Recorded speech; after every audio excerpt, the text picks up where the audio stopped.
아시겠지만 부활주일입니다. 그러나 거듭거듭 얘기 드리지만 부활주일 독단으로 생겨지지 않죠. 그 전에 뭐가 있어요? 십자가가 있습니다. 그러니까 십자가와 부활은 동전의 양면처럼 같은 거예요. 우리는 삶과 죽음을 자꾸 나눠요. 아닙니다. 삶과 죽음은 동전의 양면처럼 같은 거예요. 그래서 우리는 하루를 살았다 그러지만 사실은 인명은 제천이기에 우리의 끝은 정해져 있기에 하루를 산 게 아니라 뭐예요? 하루를 죽는 거예요. 삶과 죽음은 같은 거예요. 근데 자꾸 이 세상이 만든 과학, 물질 문명이 삶과 죽음을 자꾸 분리시키는 거예요. 그러나 성경은요, 삶과 죽음을 같이 놓습니다. 그래서 죽음을 성경은 다른 표현으로 뭐라고 그래요? 잔다고 해요. 우리가 매일매일 자고 깨어나는 게 십자가의 죽음과 부활을 날마다 경험하게 하시는 하나님의 은총이라. 그걸 저와 여러분들이 잊지 마십니다. 어느 날 제가 여러분 기도원에서 봉사 한 6년 했다는 거 아실 겁니다. 어느 날 우리 원장님이 농사를 짓는 분이라 제가 이제 신학교에 가기 전에 원장님이 뭘 이것저것 심자 그래요. 그래갖고 심었습니다. 그러고는 내가 표시를 해놨어요. 내가 심어놓은 거에다가 옥수수 같은 것도 막 심고 그랬거든요. 그래서 내가 이제 1학기 끝나고 여름에 오면 옥수수가 익을 거 아닙니까? 그때 이제 내가 심어놓은 거 그거 내가 얼마나 했냐 그래서 내가 그거 구워 먹어야지 그래가지고 딱 표시를 해두고 갔어요. 그래가지고 여름에 1학기가 끝나고 딱 왔는데 제가 어디 갔겠어요? 제일 먼저 제가 거기에 뿌려놓은 데를 갔죠. 근데 제가 심어놓은 거는 안 나온 거예요. 우리 원장님하고 할아버지가 심어놓은 데는 다 나왔는데 내가 표시해놓은 데는 안 나왔어요. 아니 내가 분명히 심어놨거든요. 그 2개 심으려고 그래가지고 옥수수 알갱이 아시죠? 그 옥수수 심는 그게 굉장히 말라 비틀어졌더라고요. 그래 물에다가 한 이틀 담가놨다가 심었거든요. 근데 제 것만 안 나오고 나머지는 다 나왔어요. 내가 얼마나 실망했지. 여러분 왜 제 거는 안 나왔을까요? 다른 거는 다 다른 데 심어놓은 건 다 나왔는데 왜 제 거는 안 나왔을까요? 제가 거기 심어놓은 옥수수 그 씨앗은 그 안에 뭐가 없기 때문에요. 생명이 없기 때문에 다른 말로 하면 죽은 거라. 내가 심어놨는데 자라지 않아요. 여러분 우리가 씨앗들을 심어놓으면 그것들이 어떻게든 뭔가 열매를 맺는다는 말은 그 속에 뭐가 있다는 거예요? 생명입니다. 그러나 아무리 심어도 그 속에 생명이 없는 거는 자랄 수도 없고 열매를 맺을 수도 없는 거예요. 똑같은 씨인데 자라 열매를 맺는 건 생명이 있는 것이고 자라지도 못하고 그냥 아무것도 안 나타나는 건 그 속에 뭐가 있는 거예요? 생명이 없는 거예요.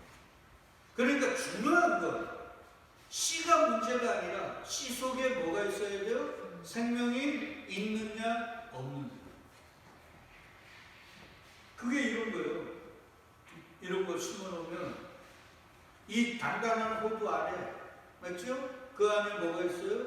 생명이 있으니까 그 단단한 호두 껍질이 사가지고 썩어지고 거기서 생명으로 인해 가지고 뭐가 자라고 열매 맺게 돼요.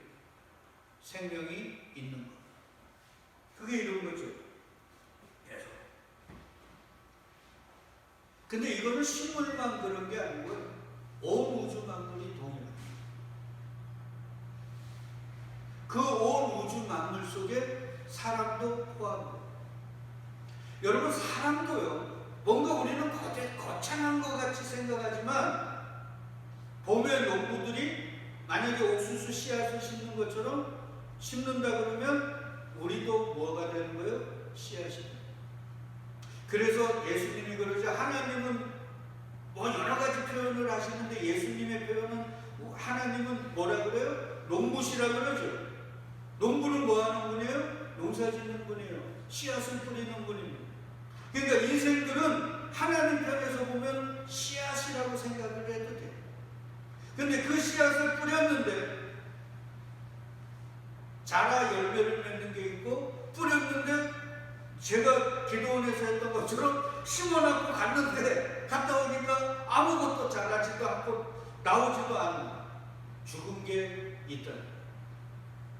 이걸 꼭 기억해야 돼요.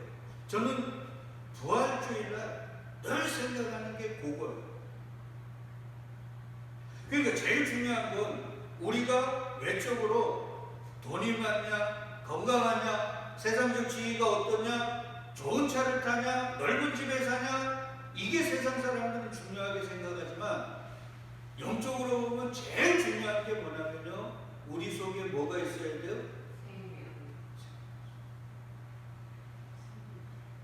우리 속에 생명이 있는 게 제일 중요해요. 건강하지 못해 때로는 내일 때거리를 걱정해요. 내 속에 생명이 있습니다. 우리는 우리 코에서 호흡이 끝나는 날, 그날이 뭐예요? 뿌려지는 날. 아니, 더 정확하게 얘기하면 우리가 이 땅에 오는 날 우리는 뿌려진지도 모르고, 그리고 우리 일평생 자라다가 열매 맺고 그 열매로 하나님의 창고에 들어가는 게 인생이고 역사. 근데 하나님의 창고에 열매되어 들어가려면 뿌려지는 그 씨앗에 뭐가 있어야 돼요? 생명이 있어요. 그러면 이렇게 얘기하는 분도 있을 겁니다. 목사님, 그러면 생명 없으면 그냥 죽고 그러면 끝이죠. 그래서 옛날에 그러면 그 어르신들이 그러잖아. 야, 사람은 죽으면 다 끝나는 거야. 정말입니까? 성경은 그렇게 얘기하지 않아요. 그리고 그렇게 얘기하는 사람도 자꾸 얘기를 하다가 보면요, 죽고 나가지고 뭔가 딴 세상에 있는 거라는 걸 자기들도 아는 거예요. 근데 위로받고 그 두려움에서 자기들이 벗어나기 위해 가지고 자꾸 아니하려고, 야, 죽으면 다 끝나는 거야, 이렇게 얘기하는 거예요. 성경은 정확하게 얘기합니다. 우리 같이 읽어요. 선한 일을 행한 자는 생명의 부활로, 악한 일을 행한 자는 심판의 부활로 나오리라. 이게 요한복음 5장 29절에. 그러니까 이 땅의 모든 사람은 다 씨앗으로 심겨져 가지고 거기서 끝나는 게 아니라 다 어떤 식으로든 다시 산다는. 그러니까 죽으면 끝나는 인생이 없는 거예요. 모든 사람은 죽음 이후에 양쪽으로 갈라서게 되어 있어요. 생명의 부활로, 때로는 심판의 부활. 심판의 부활로 나아가는 자는 어디 가는 거예요? 지옥. 생명의 부활은요? 저. 이거 알죠?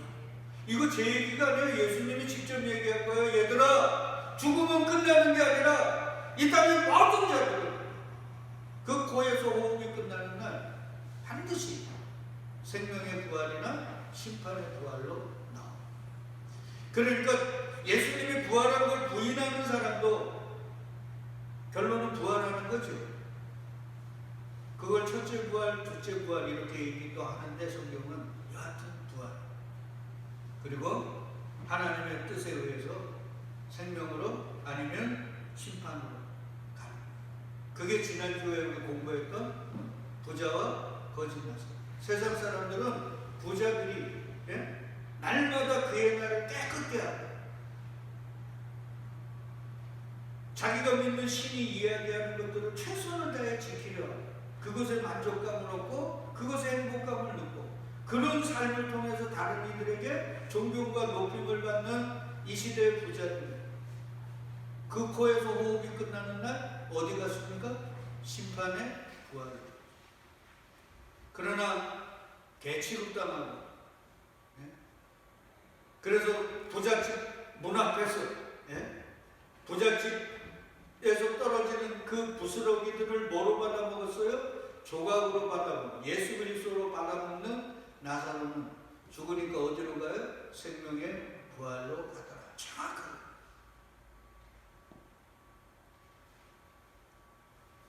이 사실을 사도 바울이 고린도 교회에게 정확하게 이렇게 얘기합니다. 누가 묻기를 죽은 자들이 어떻게 다시 살아나며 어떠한 몸으로 오느냐 하리니. 그러니까 야, 죽은 자가 어떻게 부활하냐. 그리고 야, 우리가 이렇게 죽어가고 썩어 문드러지면 야, 뭐로 부활하냐, 이렇게 묻는다는 거예요. 바울이 뭐라고 얘기하냐면, 어리석은 자여, 내가 뿌리는 씨가 죽지 않으면 살아나지 못하겠고. 맞죠? 그러니까 여러분, 우리의 죽음을 뭘 자꾸 딴 생각하지 마시고요. 우리가 뿌린 씨앗이 어떻게 변화해가지고 열매를 맺는가 딱 생각하면 죽음이 똑같은 거예요. 씨앗이 뿌리면 열매가 돼요. 그러면 그 씨앗은 그대로 있어요. 어떻게 변화됐어요? 변화됐죠. 썩어 없어져 버린 거예요. 그래야만 뭐가 되는 거예요? 열매가 되어지는 거예요. 농부가 원하는 모습으로 되어지는 거예요. 바울이 그 얘기하는 거예요. 어리석은 자여, 내가 뿌리는 씨가 죽지 않으면 살아나지 못하겠고, 또 내가 뿌리는 건 장래의 형체를 뿌리는 게 아니요 다만 밀이나 다른 것에 알맹이 뿐이로다. 이게 무슨 말이냐면, 야, 네가 사과나무 열매를 원하면 사과나무 열매를 그 통째로 심는 거 아니잖아. 그 사과나무 씨앗만 심으면 그 씨앗이 썩어져가지고, 다른 말로 하면 죽어져가지고, 그렇게 해서 하나님이 그 사과나무 형체를 준 대로 자라는 거 아니에요.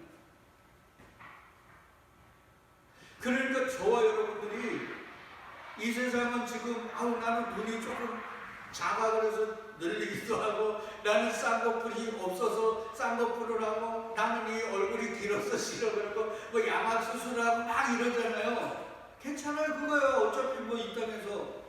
근데 진리는 그 얘기하는 거 아니에요.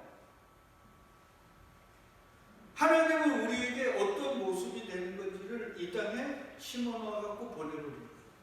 그리고 코에서 호흡이 끝나는 날 그대로 되어져요. 그래서 바울이 얘기합니다. 하나님이 그 뜻대로 그에게 뭐를 줬어요? 형체를 주셨어요. 저는 키가 이렇게 작습니다. 근데 부활에, 만약에 새벽에 부활로 나갔는데 어떤 모습일지 나는 몰라요. 근데 그 형체를 누가 주셔요? 하나님.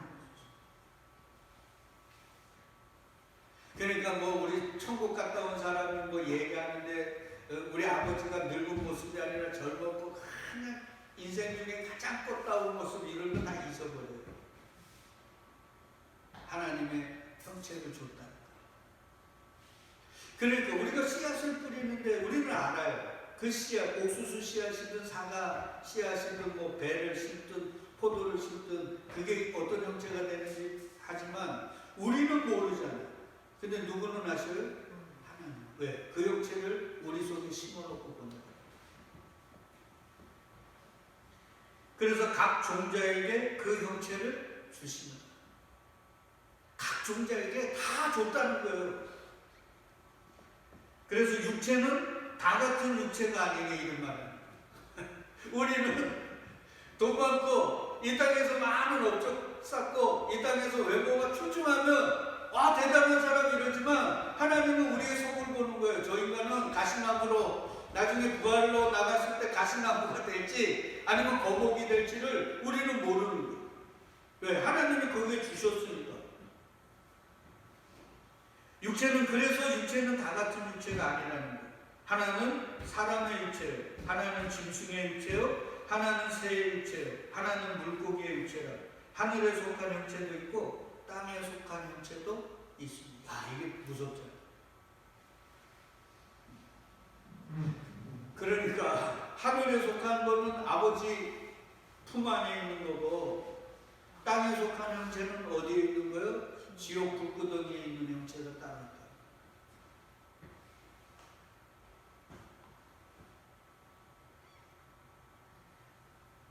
그래서 하늘에 속한 것의 영광이 따로 있고 땅에 속한 것의 영광이 따로 있다. 따로 있어, 이놈들아.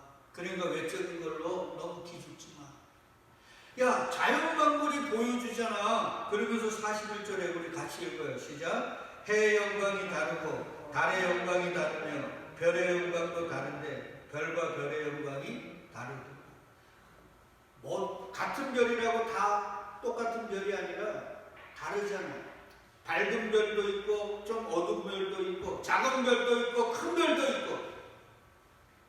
이 땅은 외적인 걸로 가지고 돈 많으면 부자, 돈 없으면 가난한 자 이렇게 나누지만 안 그렇다는 거예요.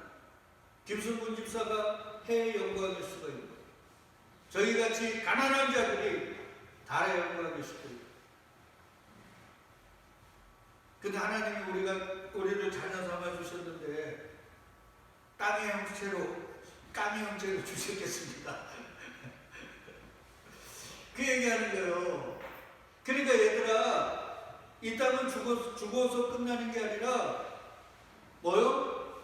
반드시 부활한다. 뭐로? 생명의 부활로. 아니면 뭐로 만나고요? 심판의 부활로. 근데 그것이 이 땅의 삶으로 결정되는 게 아니라 이 땅에 올 때 어떻게 한다고요? 가지고.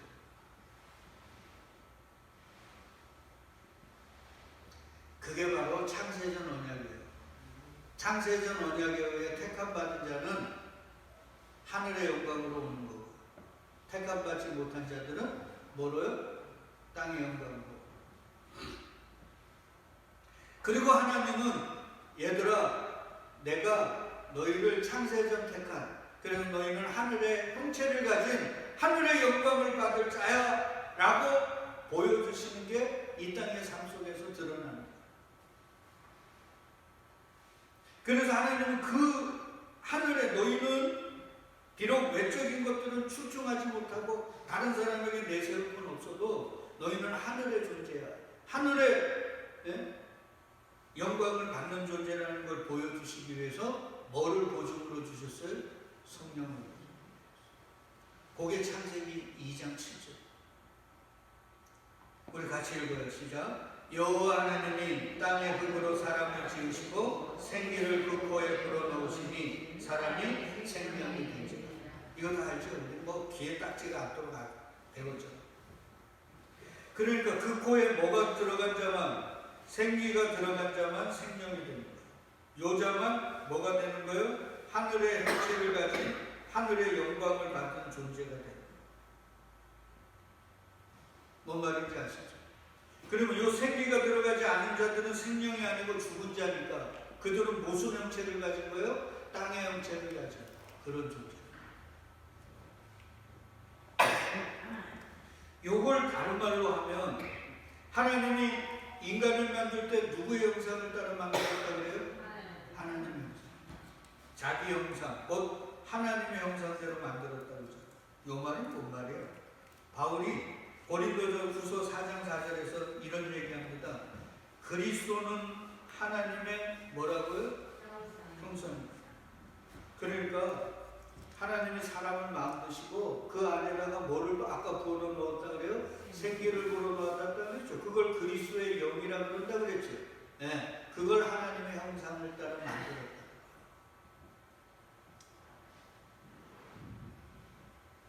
고자들만 하늘의 형체를 가진 하늘의 영광의 존재로 생명의 부활로 나아가죠.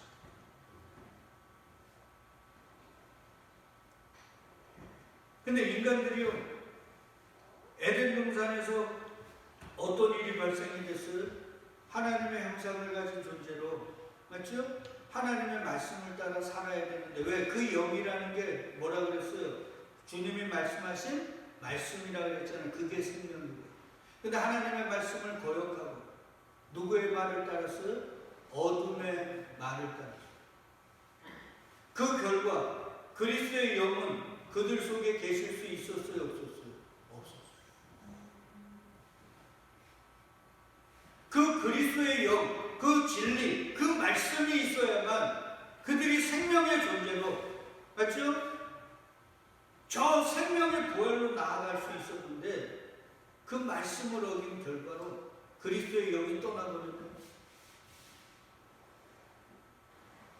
그래서 에스겔은 그 성전에 뭐가 사라졌어요? 하나님의 영광이 떠나버린 것처럼 인간이 그렇게 되어버려요. 그러면 인간은 그 하나님의 영광이 떠나버리면, 그리스도의 형상이 사라져버리면 그만인가요? 아니죠. 거기에 누가 들어오게 돼 있어요? 반드시 다른 게 들어오게 돼 있어요. 우리 지금 여기에 보이지는 않지만 뭐가 있기 때문에 우리가 사는 거예요. 공기가 꽉 차 있는 거죠. 그런 것처럼 인간은 뭐로 채워져요? 그리스도의 영으로 충만했던 인간이 하나님의 말씀을 어기고 마귀의 유혹을 받는 바람에 그리스도의 영이 빠져버리고 그 안에 뭐가 들어온 거예요? 사실은 마귀의 영이 들어온 거예요. 그 얘기예요. 그래서 바울이 로마서 8장에서 뭐라고 얘기하냐면, 육신을 따르는 자는 육신의 일을, 영을 따르는 자는 영의 일을 생각한다. 자, 봐요. 영을 따른다는 말은 생기가 들어간 자죠. 그리스도의 하나님의 형상, 즉 그리스도의 영이 있는 자란 말이에요. 그들은 영의 일을 생각하는 거예요. 근데 그 영이 빠지고 나면 이제 그 안에 뭐가 들어가는 거예요? 세상 영이 들어가니까 세상 영은 뭐만 생각해요? 세상적인 것만 생각합니다. 이 땅에 육적인 것만 생각합니다. 그래서 베드로가 가이사라 빌립보에서 주는 그리스도시여 살아계신 하나님의 아들이심을 고백하잖아요. 그래서 칭찬하고 면류관도 주고 그러다가 예수님 십자가에 죽으신다 그러니까 베드로가 뭐라 그래요? 죽지 말라고 꾸짖잖아요. 그때 예수님이 베드로 보고 뭐라 그럽니까? 사단아 내 뒤로 물러가라. 너가 사람의 일을 생각하고 하나님의 일을 생각지 못하는가. 그게 사람. 그러니까 세상의 영은 하나님의 일을 생각하는 게 아니라 세상 일만, 육의 일만 생각하는. 그러니까 이 땅에 죄를 가지고 태어난 저와 여러분 모두가 다 뭐만 생각하게 돼 있어요? 육신의 생각만 하게 돼 있어요. 육신의. 그래서 우리가 언제 뭐 대단하게 주님의 일 생각합니까? 맨날 뭐 먹을까, 뭐 마실까, 어떻게 살까? 맨날 땅의 일만, 육신의 일만 생각하잖아요. 그래서 육신의 생각은 뭐라고요? 사망이에요. 그게 우리가 죽어가는 거예요. 근데 영의 생각은 생명과 평안. 분명하잖아요. 그래서 육신의 생각은 하나님과 원수가 되나니 하나님의 법에 굴복하지 아니할 뿐 아니라 할 수도 없어요. 안 된단 말이에요. 육신에 있는 자들은 하나님을 그래서 기쁘게 할 수 있다 없다? 없어요. 그러니까 성령 충만 받지 못하면 하나님을 기쁘게 할 수가 없단 말이에요. 만일 너희 속에, 그래서 바울이 얘기합니다. 너희 속에 하나님의 영이 거하시면 너희가 육신에 있지 않고 영에 있나니 누구든지 그리스도의 영이 없으면 그리스도의 사람이 아니니라. 정확하잖아요. 그러니까 봐요. 죄로 인해 가지고 그리스도의 형상, 즉 그리스도의 영이 없어졌어요. 그 안에 세상의 영으로 가득하죠. 그런 존재들은 어떻게 돼요? 끝이 사망입니다. 맞죠? 심판의 부활로 가게 돼 있어요. 근데 창세전 택한 자들은 그 길로 가면 안 되잖아요. 그러니까 하나님이 어떻게 해야 돼요? 그 속에 있는 세상의 영을 어떻게 해야 돼요? 빼버려야 돼요. 그래야 그 속에 뭐가 들어가니까 그리스도의 영이 채워집니다. 그걸 비움이라고. 그걸 심령이 가난하게 만드십니다. 그러니까 저와 여러분들이 예수님을 믿고 그리스도의 영으로 이끌림을 받을 때 반드시 저와 여러분들은요, 이 세상의 영으로 가득 찬 우리의 마음을 심령이 가난하도록 주님께서 역사하십니다. 그 자들만 택한 자. 왜? 우리 속에 심령이 가난해지면, 다른 말로 하면 세상적 영이 없어지고 거기에 비워지면 거기에 뭐가 채워지니까? 성령이 채워지니까. 그리스도의 형상이 회복되어지니까. 이런 말이에요. 그러니까 오순절 마가의 다락방은 그 그리스도의 영, 하나님의 형상으로 충만해진 거죠. 그런 말이에요. 그러니까 그들은 이제 뭘 먹고 마시고 이 땅에서 높은 자 되고 큰 자 되고 이게 없어지는 거예요. 근데 성령 충만받기 전까지 제자들의 관심은 뭐였어요? 저놈보다는 내가 더 높은 곳에, 더 예수님께 가까이, 요거 싸움이었단 말이에요. 성경이 그걸 계속 얘기하잖아요. 땅의 일, 육신의 일만 계속 생각하는 거예요. 근데 주님에 의해 가지고 그 세상에 영이 없어지고 나니까 뭐가 채워지더라고요? 하나님의 영으로 채워져. 그러니까 세상에 큰 자 되고 유명한 자 되고에 관심이 없이 어떻게 하면 주님의 일, 땅끝까지 이르러 증인이 될까? 거기에만 관심 갖는 거예요. 그래서 얘기하잖아요. 10절에 그리스도께서 너희 안에 계시면 몸은 죄로 말미암아 죽는 것이나 영은 의로 말미암아 살아 있는 것. 산 게 아니에요. 살아 있는 것. 씨앗이 생명이 있으면 그 씨앗은 죽은 거에 산 거예요. 옥수수 씨앗처럼 바짝 말라져갖고 우리 원장님 보고 제가 물었거든요. 이거 심으면 삽니까? 용사를 나는 모르니까 원장님 이거 심으면 사는 건데 이빨로 막 줬는데도 안 들어가요. 이빨이 아프지. 근데 원장님은 그러는 거예요. 살아. 그러면 물에 한 이틀 불려놨다가 물에 뜨는 거 아니라 갈아있는 거 그거 갖다가 심으니까 진짜 옥수수가 되더라고요. 왜 그래요? 그 안에 생명이 있어요. 비록 부잣집 대문 앞에 나사로일지라도 그 안에 뭐가 있으면요? 생명이 있어요. 그래서 예수님이 얘기하는 거예요. 얘들아, 아버지께서 자기 속에 생명이 있음 같이 아들에게도 뭐가 있다고요? 생명을 주어 그 속에 있게 하셨고. 아들에게 뭐가 있다고요? 생명이 있어요. 그러니까 그 아들의 영을 받은 이들은 그 안에 뭐가 있는 거예요? 생명. 비록 겉은 옥수수 말라비틀은 것처럼 바짝 말라비틀어져갖고 저처럼 이거 심어지면 살긴 하겠어?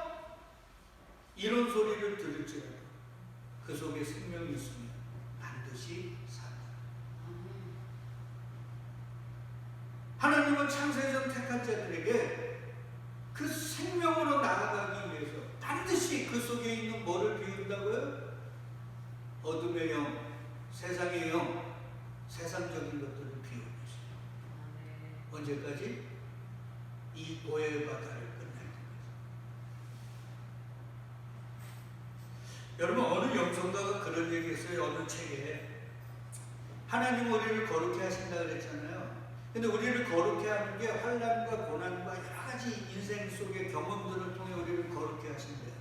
근데 그분의 마지막이 뭐냐면 인간을 가장 거룩하게 하는 방법 중에 하나가 최고의 방법이 죽음입니다. 저는 그걸 우리 집사람의 큰 오빠를 통해 배웠어요. 큰 오빠가 암으로 해가지고 돌아가셨거든요. 근데 거의 돌아가시기 직전에 큰 오빠가요, 연계가 열려버린 거예요.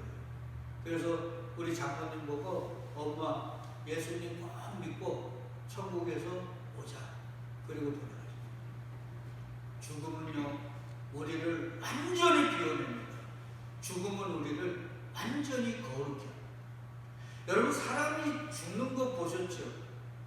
저는 기도원에서 부흥회를 하고 찬양 인도를 하는데 알코올 중독자로 거기에 누워 계시던 분이 분명히 누워 계셨거든요, 끝방에. 근데 제가 보니까 걸어가는 거예요. 어디로? 제가 만든 목욕탕하고 그 화장실이 붙어있는 거기로 가는 거예요. 그러니까 조금 있다가 보니까 원장님 사이가 난리가 났다고 막 씩씩 다니는 거예요. 알고 봤더니 이분이요, 자기가 죽는 거 알고 거기 가갖고 샤워하다가 쓰러져갖고 죽는 거예요. 근데 그 샤워하기 전에 변을 쏟더라고요. 쏟고 그거 씻고 그러다가 쓰러져갖고 부름 받았어요. 그래서 죽은 사람들 대부분 보면 배변을 한다든가 이런 거 많이 얘기하시잖아요. 그게 뭐예요? 안에 있는 걸 비우. 죽음은 우리를 완전히 비우. 그래서 나사로 보고 살려달라고 그 나사로의 누이들이 사람을 보냈을 때 예수가 가셨어요? 죽도록 내버려 두셨어요. 왜? 그를 완전히 비워야 그 속에 생명을 집어넣을 수 있습니다. 그래서 예수님이 얘기하는 거예요. 나는 부활이요 생명이니 나를 믿는 자는 죽어도 살겠고. 그게 죽어도가 아니라 그랬죠. 죽어서 살겠고. 그런 자는 영원히 죽지. 여러분 신기하지 않나요? 성경에 나사로라는 인물이 딱 2명 나오는데 부자와 거지 나사로, 그리고 죽었다가 예수님에 의해서 다시 살아난 나사로. 하나님이 도우는 자는 부잣집 대문 앞에 거지처럼 그렇게 비워집니다. 그리고 하나님이 도우시는 자는 그 속에 생명을 집어넣기 위해 반드시 무덤 속에 집어넣는 그들만 생명의 부활로 나옵니다. 그래서 예수님은 제자들에게 얘들아 너를 부인하고 네 십자가를 지고 나를 쫓아. 여러분 기가 막히지 않나요? 아니 예수님이 참 진리를 설명하는 분이 십자가를 왜 지는 거예요? 십자가를 살라고 지는 거예요? 죽으려고 지는 거예요? 죽으려고 지는 거예요. 우리는 대부분 종교를 죽으려고 믿습니까? 살라고 믿습니까? 살라고 믿는 거예요. 예수님이 얘기하는 거예요. 얘들아 진짜 살고 싶어? 그러면 죽어. 너희가 온전히 죽어지면 너희가 비워지는 거야. 그러면 그 속에 누가 들어와요? 생명이신 주님입니다. 자, 사랑하는 성도 여러분, 예수님의 부활을 믿으십니까? 그러면 이제 우리도 예수님의 부활로 그 부활의 생명에 동참한 거 믿으시잖아요. 그걸 믿으신다면 우리는 삶 속에서 날마다 어떻게 해야 돼요? 죽어요. 여러분, 우리 부부간에도요, 내 성질, 내 마음속에 있는 거 드러내버리면 그 속에 화평과 평안과 화해와 웃음이 있습니까? 아니면 싸움과 시기와 질투와 분노가 있습니까? 근데 그 순간에 내가 죽어버리면요, 어떤 열매가 맺혀져. 오늘 대한민국뿐만 아니라 전 세계 교회가 부활주의를 지킵니다. 근데 그 부활을 진짜 경험하고 싶으면 삶에서 순간순간 죽어요.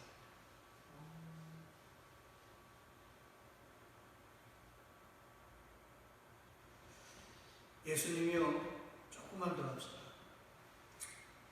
부활하신 후에 제자들 보고 어디로 오라 그래요?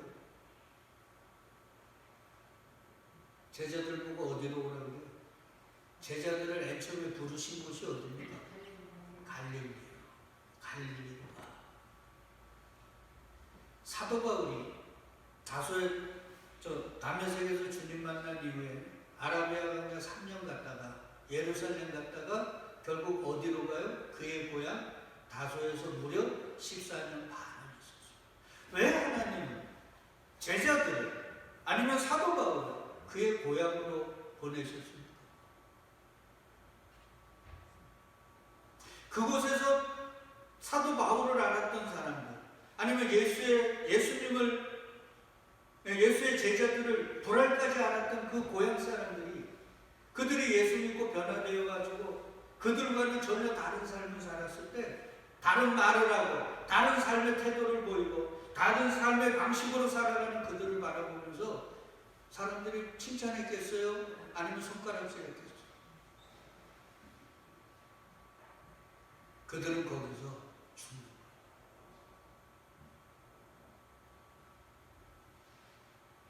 거예요. 너희들 내 부활을 믿니? 그러면 너를 가장 잘하는 그곳에서 죽어. 그게 갈릴리로 오라. 그래서 우리는 우리의 가정을 버리면 안 돼. 우리의 이웃을 버리면 안 돼. 그곳에서 여러분이 진짜 예수의 부활을 믿는 자로 살아야 돼. 저는 고향에, 이건 하나님의 은혜로 깨닫게 하신 거예요. 우리 아내도 참 감사하죠. 제 고향에 큰 큰어머니라는 분이 계세요. 우리는 아버지가 북한에서 홀로 단신으로 오셨기 때문에 친척이 없어요. 외가 우리 장모님 쪽만 있지 우리 아버지 쪽은 나는 하나도 몰라요. 근데 하여튼 그 피난민들끼리 그 의형제 맺고 이러잖아요. 그래가지고 큰어머니가 계세요. 근데 그분은 내가 술 먹고 어떤 짓을 하고 경찰서를 어떻게 끌려다니고 저를 너무 잘 아세요. 근데 작년인가서부터요, 제가 속초에 가면 우리 어머님도 뭐 용돈 좀 드릴 거 아니에요? 근데 그분에게 용돈을 주고 싶어.